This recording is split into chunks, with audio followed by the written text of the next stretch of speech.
코로나 위기 속에서 하나님이 우리에게 주시는 11가지 영적 교훈 사랑하는 성도 여러분, 안녕하세요. 지금 우리는 전에 없던 어려운 시기를 지나고 있습니다. 보이지 않는 바이러스로 인해 우리의 일상은 멈추었고 마음속에는 불안과 두려움이 파도처럼 밀려옵니다. 이 혼란의 시간 속에서 여러분의 가정과 마음에 우리 주님의 평강이 강물처럼 흐르기를 간절히 기도합니다. 본격적인 말씀에 앞서 잠시 여러분의 도움이 필요합니다. 이 채널에 구독과 좋아요를 눌러주시면 위로의 메시지가 더 많은 영혼에게 닿을 수 있습니다. 여러분의 작은 손길 하나가 절망 속에 있는 누군가에게는 하나님의 살아있는 음성이 될 수 있습니다.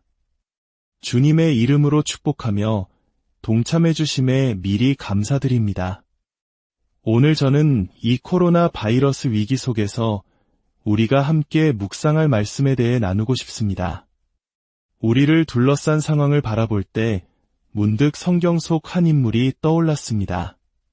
바로 베드로입니다. 그는 주님의 말씀에 의지해 무서운 풍랑이 이는 바다 위를 걸었습니다.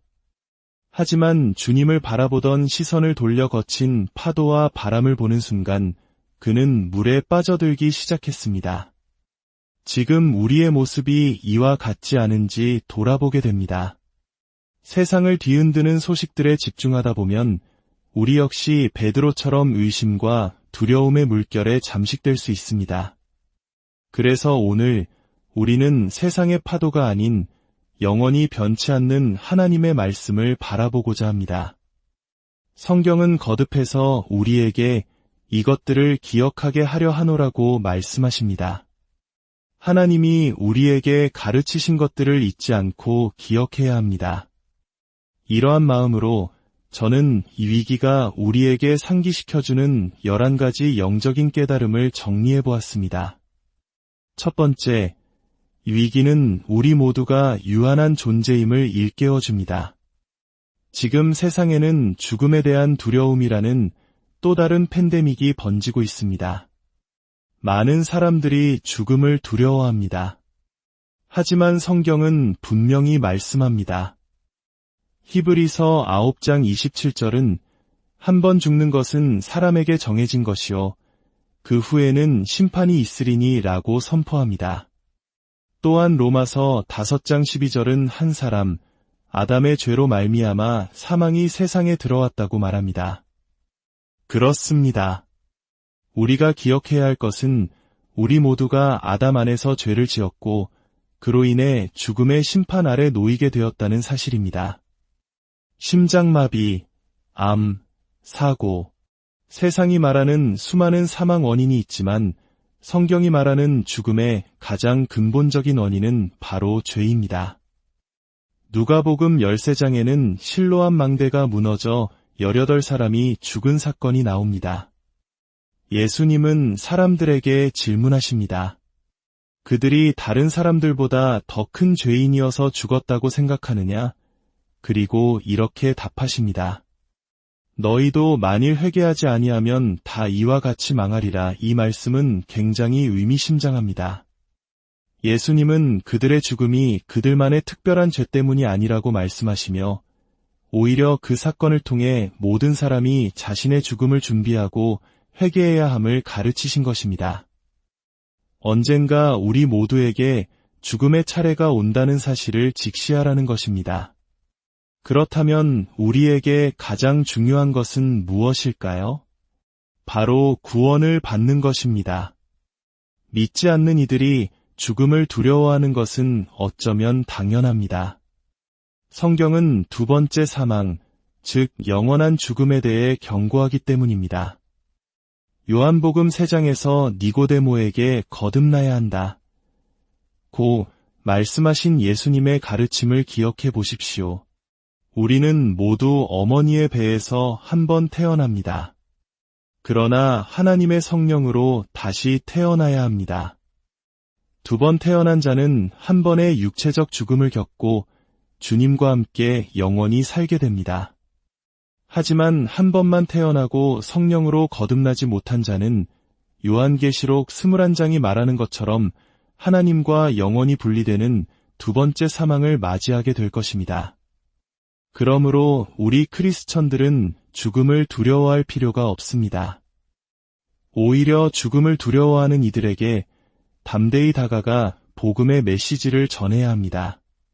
그들을 두 번째 사망에서 구원할 유일한 길, 바로 예수 그리스도의 복음을 말입니다.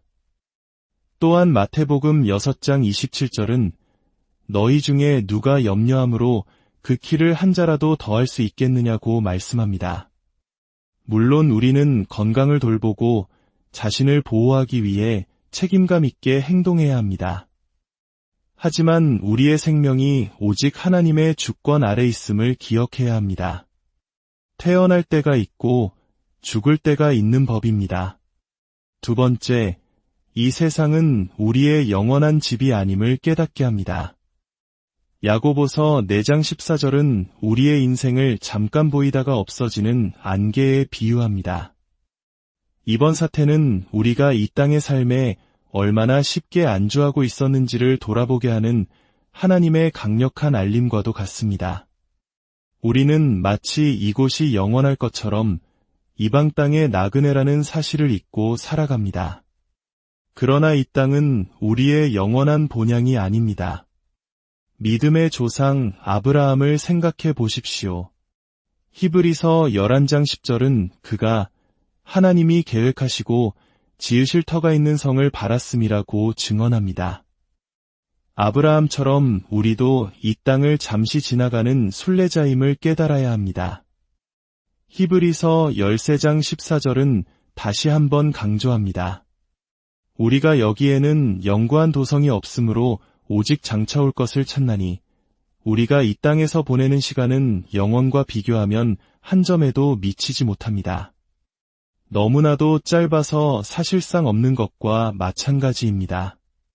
그럼에도 우리는 이 세상의 일에 너무나 얽매여 살아갑니다.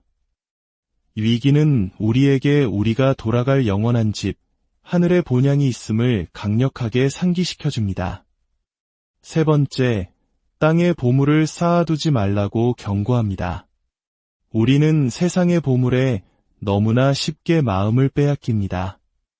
마태복음 6장 19절은 말씀합니다. 너희를 위하여 보물을 땅에 쌓아 두지 말라 거기는 좀과 동록이 해하며 도둑이 구멍을 뚫고 도둑질하느니라. 오직 너희를 위하여 보물을 하늘에 쌓아 두라. 내 보물 있는 그곳에는 내 마음도 있느니라. 우리가 가진 세상의 것들이 영원할 것이라고 착각하기 쉽습니다. 하지만 우리가 가진 그 어떤 것도 이 세상을 떠날 때 가져갈 수 없습니다. 중요한 것은 오직 하늘의 보물입니다. 이 세상의 물질적인 것들에 마음을 빼앗기지 마십시오. 네 번째, 하나님께서는 우리의 모든 필요를 채우신다는 약속을 기억하게 합니다. 앞서 말했듯 우리는 베드로처럼 폭풍우를 바라보다가 믿음이 가라앉기 쉽습니다. 실업률이 치솟고 경제가 무너지는 소식을 들으면 우리의 시선은 주님을 떠나 세상의 파도를 향하기 쉽습니다. 인간이기에 연약하다는 것을 압니다. 하지만 그럴수록 우리는 하나님의 약속을 붙들기 위해 힘써야 합니다. 빌립보서 4장 19절은 나의 하나님이 그리스도 예수 안에서 영광 가운데 그 풍성한 대로 너희 모든 쓸 것을 채우시리라고 약속하십니다. 주님은 우리의 영적인 필요뿐 아니라 육적인 필요까지도 채워주시는 분입니다.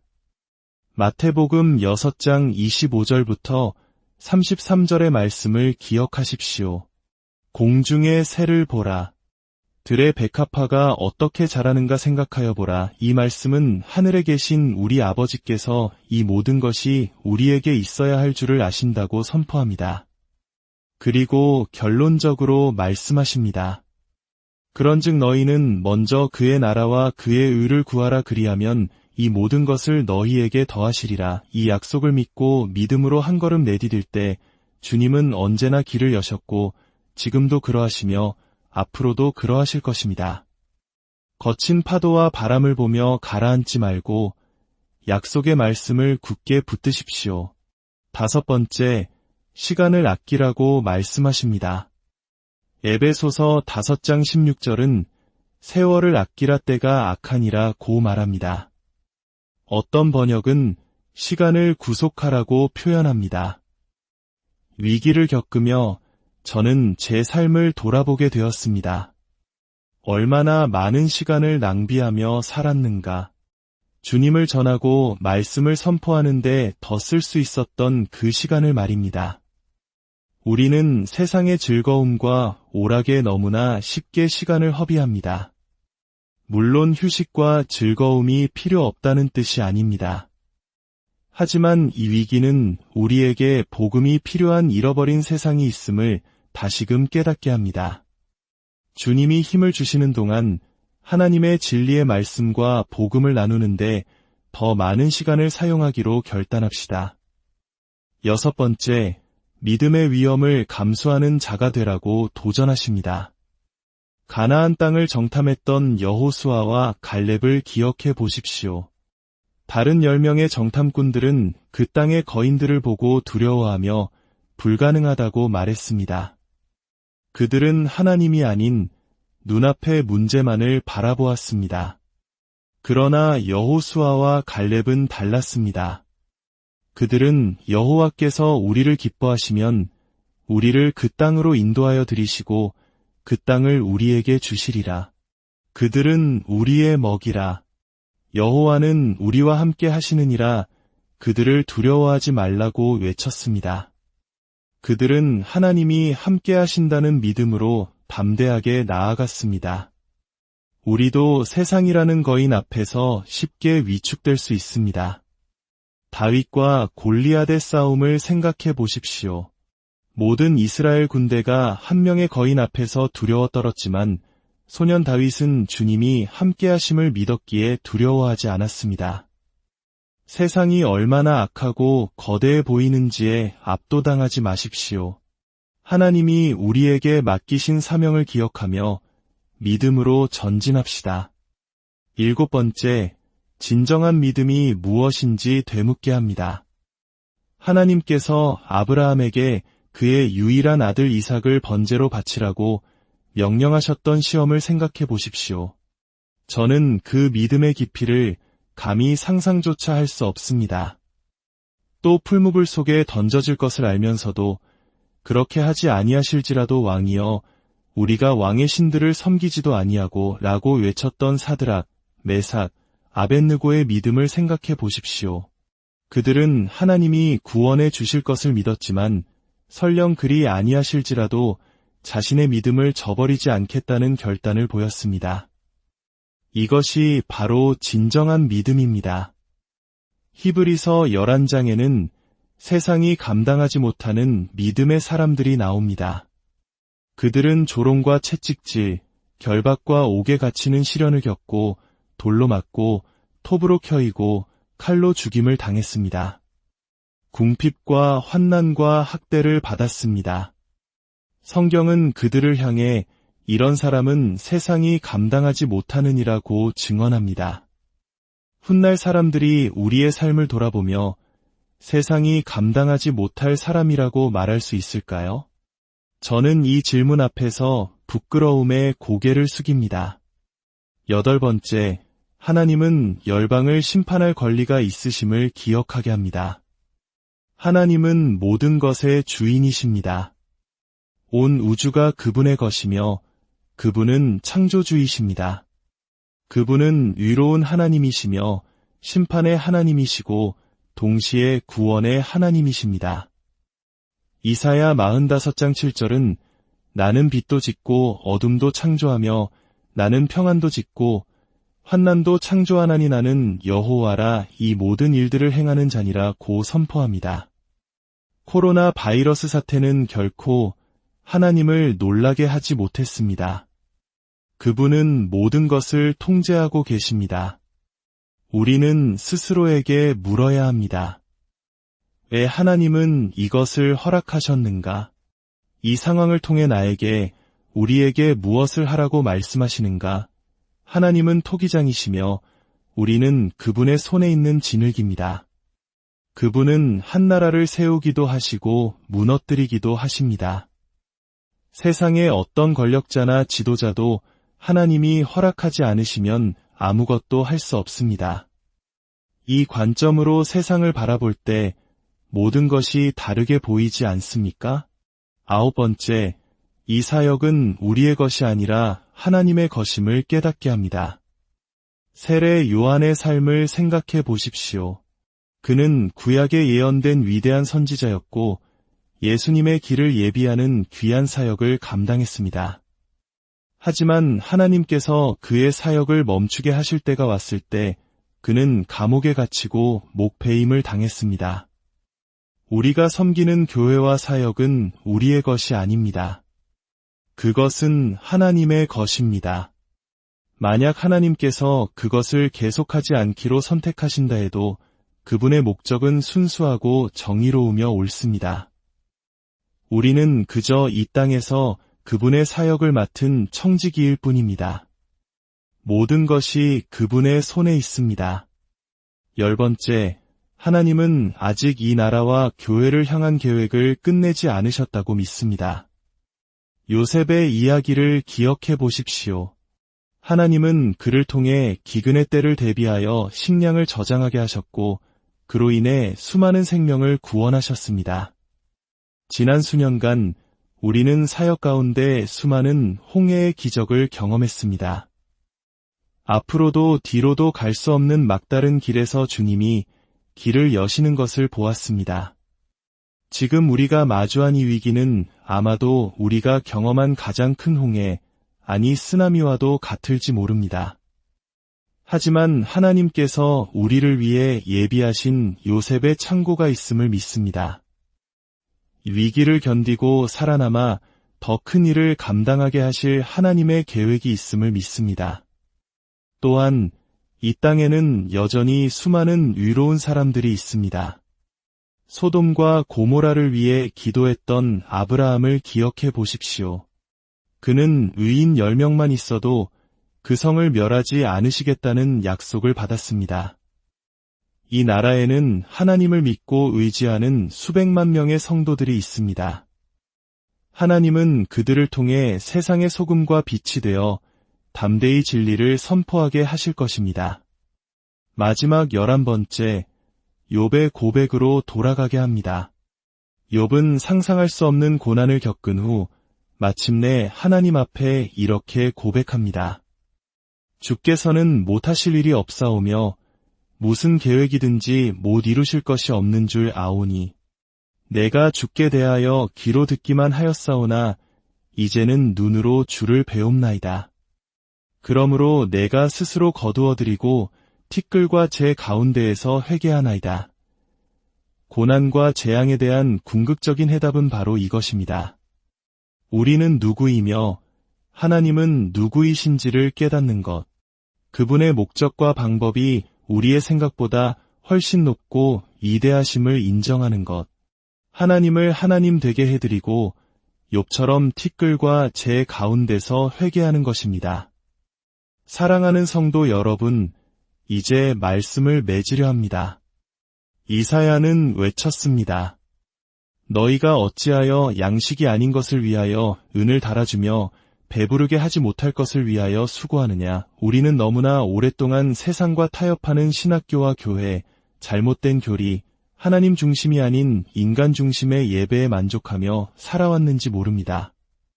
물론 신실하게 말씀을 전하는 목회자들과 진리를 선포하는 위대한 교회들도 많이 있습니다. 하지만 서구 교회의 다수는 미지근한 상태에 빠져 있습니다.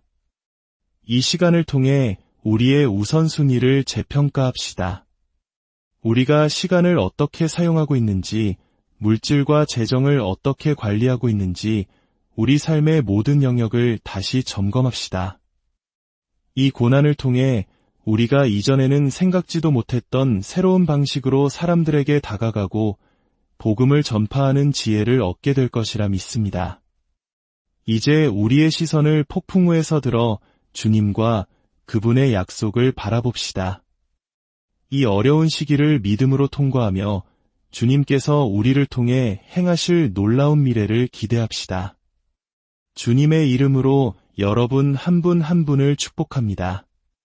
이 모든 시련을 이겨내고 더욱 견고하고 순결한 믿음의 사람으로 거듭나시기를 우리 주 예수 그리스도의 이름으로 간절히